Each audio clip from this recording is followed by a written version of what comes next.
I want to tackle this next topic, and I really want to beg y'all and encourage y'all to see beyond your lens. And whether you are conservative or not, or even if you are liberal or progressive, I want y'all to be aware of policies put into place. And you may think it affects one group, but it can affect many groups.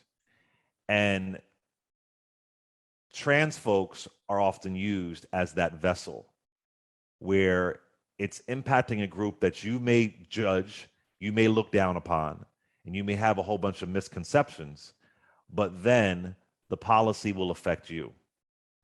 So there are a series of anti-trans bills being passed all over the country. And one of them, many of them revolve around athletics to ban transgender students from girls or women's athletics. And according to the Washington Post, what these bills are doing, it's opening the door to what's called gender verification tests.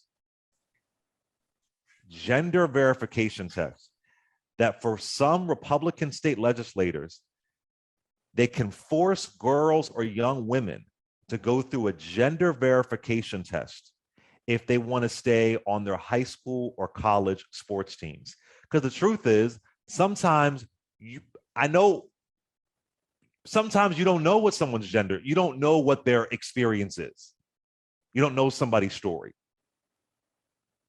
So Ohio is specifically looking to do this. Now, I want y'all to think about this. Do you want your daughter to have her genitals examined by who knows who's going to do it? Do you want your Black daughter to have your genitals examined by some kind of sports verification team?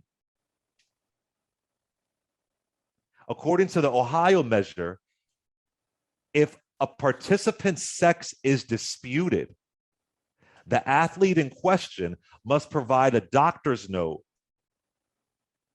confirming their physical sex on the basis of the participant's internal and external reproductive anatomy. This proposal gives anyone, another parent can also request this.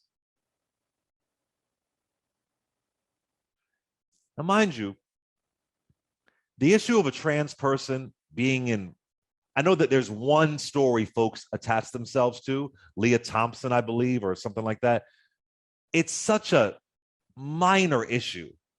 It's such a 0.0001% issue.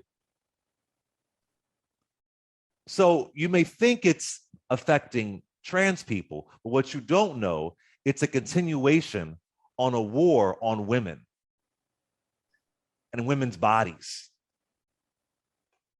And it's very scary. It's very disturbing.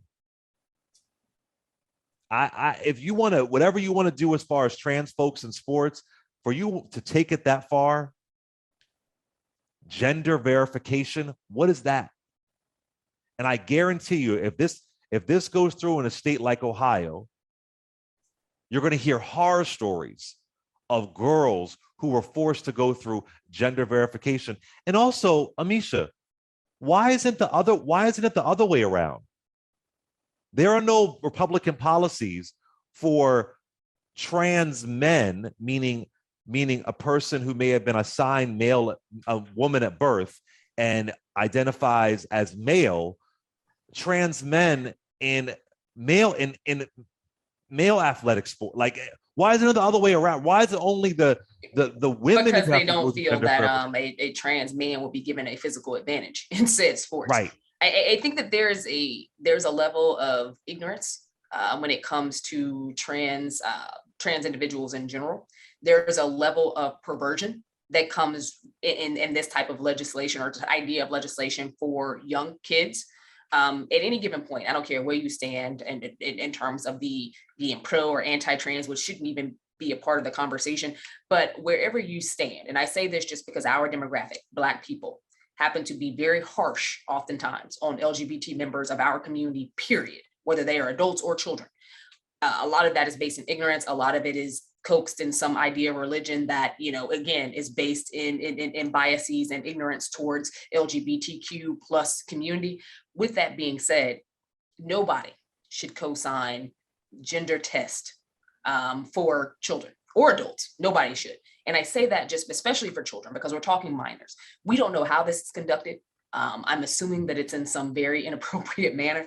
It is not something that we should force children to have to go through. What I know as someone who has worked in school administration is that when you do this, it overburdens Black kids specifically Black young girls, because we have for the longest been told that you're more manly, been told that you have, you have testosterone issues, you have things that make you, less of a woman. To think that this doesn't seep into your kids' education systems and kids who may not even be trans at all. Right. I think that even if it is for trans kids, it's a problem. But this is a broader topic that I think that we need to talk about, just because it also affects all kids, but specifically minority kids who have often been seen as not being woman enough, even when they are born and identify throughout their lives as female. Yeah. I think that this is a much deeper issue, and it's not getting as much attention from the non-LGBT community as it probably should.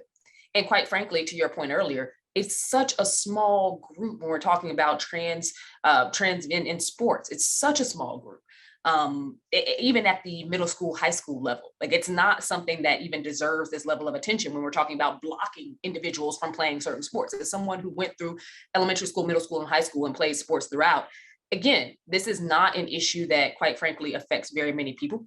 And the Republican Party has been able to use scare tactics to make parents fight against something that is a non-issue.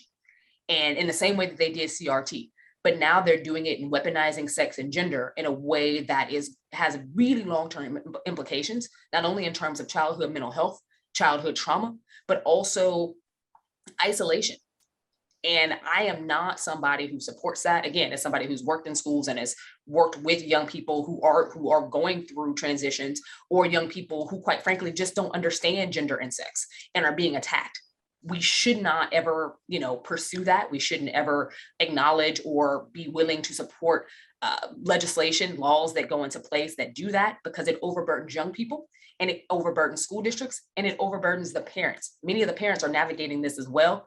And I just don't know how young people who are in need of allyship, who are in need of trusted sources, are able to navigate this when they feel like the state is coming down on them. And I think that those are conversations that we should have, because what we're going to see is an outgrowth of suicide. We're going to see an outgrowth of a severe depression. We're going to see kids who have no place to turn, and schools that are extremely overzealous, or teachers that are overzealous. And this is something that is a very slippery slope that I think has extremely detrimental effects, and we should be very careful. You bring up a good point as far as the way that Black women could be impacted by this. There is the track star, I always say her name wrong, Caster Semenya. I could be saying her name wrong. She's a double Olympic champion. She is a woman. She's a cisgender woman. And they were convinced that she was a man. And she basically offered to do a gender verification test because they were questioning her gender identity. She even said with HBO Real Sports, they thought I had a dick probably. I told them it's fine. I'm a female. I don't care. If you want to see I'm a woman, I will show you my vagina. All right. And she had a condition where she produced more testosterone, an actual condition, and had to take medication to suppress the testosterone. And she was having a reaction to the medication. It was giving her severe heart palpitation. How do you say it? Palpitations, right? Which can also happen for women who have PCOS and other issues. Like, there are a lot of issues related to women's bodies. And I feel like, these legislators who act like they know everything, who have no idea how beyond just sex in general, how sperm and egg meet, are trying to control only 18 women. Years old. She was only 18 years old. I mean, don't fall for the gaslighting. Don't fall for they're attacking a group that for whatever dumb reason you think is whatever you think they are. And it's going to end up being a domino effect of policy. Just like they began with critical race theory, now they're on to banning LGBT books. They're coming for all of us. I just want us to be aware. But her special on HBO Real Sports, it was really good. She was saying the medication made her sick, gave her panic attacks. She's a woman, but they wanted to verify that in some way. Why? Because she was winning. Because she was winning.